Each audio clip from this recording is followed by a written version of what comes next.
بسم اللہ الرحمن الرحیم۔ سامعین، آج کی ویڈیو میں ہم حضور صلی اللہ تعالی علیہ وسلم کے معجزات کا ذکر کریں گے، جن میں سے سر فہرست حضرت سیدنا ابو قتادہ رضی اللہ تعالی عنہ کا واقعہ ہے۔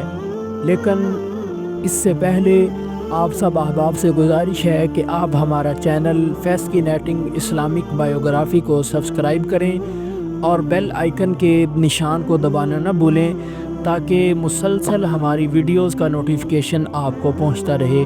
تو چلیے شروع کرتے ہیں۔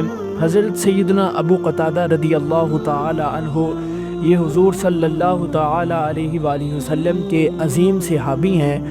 جنگ احد میں حضرت ابو قتادہ رضی اللہ تعالی عنہ بھی نبی پاک صاحب الاولاق صلی اللہ تعالی علیہ وسلم کے ساتھ جنگ میں شریک تھے، اور میدان جنگ میں آپ لڑ رہے تھے کہ لڑتے لڑتے حضرت ابو قتادہ رضی اللہ تعالی عنہ کی آنکھ پر تیر لگا اور آنکھ باہر آ گئی۔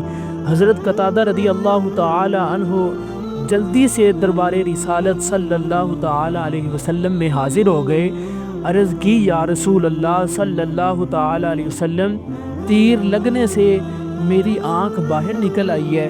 تو حضور سرور دو جہاں صلی اللہ تعالی علیہ وسلم نے حضرت سیدنا ابو قتادہ رضی اللہ تعالی عنہ کی نکلی ہوئی آنکھ کو اپنے مقام پر رکھ دیا، اور پھر حضرت سیدنا ابو قتادہ رضی اللہ تعالی عنہ کے لیے اللہ تعالیٰ کی پاک بارگاہ میں دعا کی۔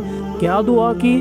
حضور صلی اللہ تعالی علیہ وسلم نے ہاتھ اٹھا کر اللہ تعالیٰ کی پاک بارگاہ میں دعا کی، اللہم اکسہ جمالا، اے اللہ ابو قتادہ کو خوبصورتی عطا فرما۔ حضرت سیدنا ابو قتادہ رضی اللہ تعالی عنہ فرماتے ہیں، وَكَانَ لَا يَدْرِي أَيُّ عَيْنِهِ أُصِيبَتْ، وہ کہتے ہیں پس پتہ نہ چلتا تھا کہ کون سی آنکھ نکلی تھی، کس آنکھ میں تیر لگا تھا، یہ پتہ نہ چلتا تھا۔ اور جس آنکھ میں تیر لگا تھا، حضور صلی اللہ تعالی علیہ وآلہ وسلم نے اپنا لعاب دہن لگا کر اس کو جوڑ دیا، اللہ کریم کی بارگاہ میں دعا کی۔ حضرت ابو قتادہ کہتے ہیں، وَكَانَتْ لَا تَرْمَدُ إِذَا رَمِدَتِ الْأُخْرَى، کہتے ہیں دوسری آنکھ تو دکھتی تھی مگر یہ کبھی نہ دکھتی۔ کسی شاعر نے کیا خوب کہا، کھلے بوہے ویکھ کے مسکین مچارے آگے، سن اوئے دلاں دے محرمہ درداں دے مارے آگے۔ معزز سامعین، آج لوگ کہتے ہیں کہ نعوذ باللہ کوئی نبی اور ولی کچھ نہیں کر سکتے۔ افسوس ایسے امتیوں پر جو یہ مانتے ہیں کہ ڈاکٹر اور حکیم کے پاس جاؤ تو شفا ملتی ہے، وکیل کے پاس جاؤ تو مشکل حل ہو جاتی ہے، ایک دنیاوی افسر کے پاس اختیار ہے، وہ سب کچھ کر سکتا ہے۔ میں کہتا ہوں کہ جس کو دنیا نے ڈاکٹر یا حکیم بنایا، اس کے وسیلے سے شفا مل جاتی ہے۔ جس کو دنیا نے وکیل بنایا، اس کے وسیلے سے مشکل حل ہو جاتی ہے۔ جس کو دنیا نے افسر بنایا، اس کے پاس جانے سے انسان کو نوکری مل جاتی ہے۔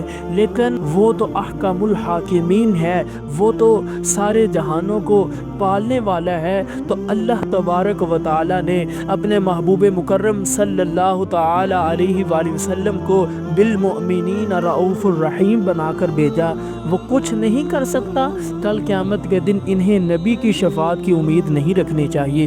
ہم تو حضور صلی اللہ علیہ وسلم کے غلام ہیں، اور ہم آپ کو حاجت روا اور مشکل کشا مانتے ہیں، اس لیے کہ نبی آئے ہی ہمارے لیے مہربان بن کر، حاجت روا بن کر، مشکل کشا بن کر۔ ہمارا یہ ایمان ہے کہ جیسے دنیا میں کملی والے کے صدقہ اور وسیلہ سے ہماری مشکلیں آسان ہوتی ہیں، ایسے ہی کل قیامت کے دن آپ ہی کی شفاعت سے ہم گناہ گاروں کی بخشش ہوگی، اور انشاءاللہ العزیز ضرور ہوگی۔ حضرات، میں یہ عرض کر رہا تھا کہ صحابہ اکرام رضوان اللہ تعالی علیہم اجمعین جب بھی کوئی مشکل بنتی تو وہ اللہ تعالیٰ کے پیارے محبوب صلی اللہ علیہ وسلم کی خدمت میں حاضر ہو جاتے۔ اس طرح کی دیگر مثالیں بھی موجود ہیں۔ حضور صلی اللہ تعالی علیہ وسلم کے ایک صحابی جو آنکھوں سے نابینا تھے، اور پھر دربار نبوت میں حاضر ہو کر عرض کرنے لگے، یا رسول اللہ صلی اللہ علیہ وسلم،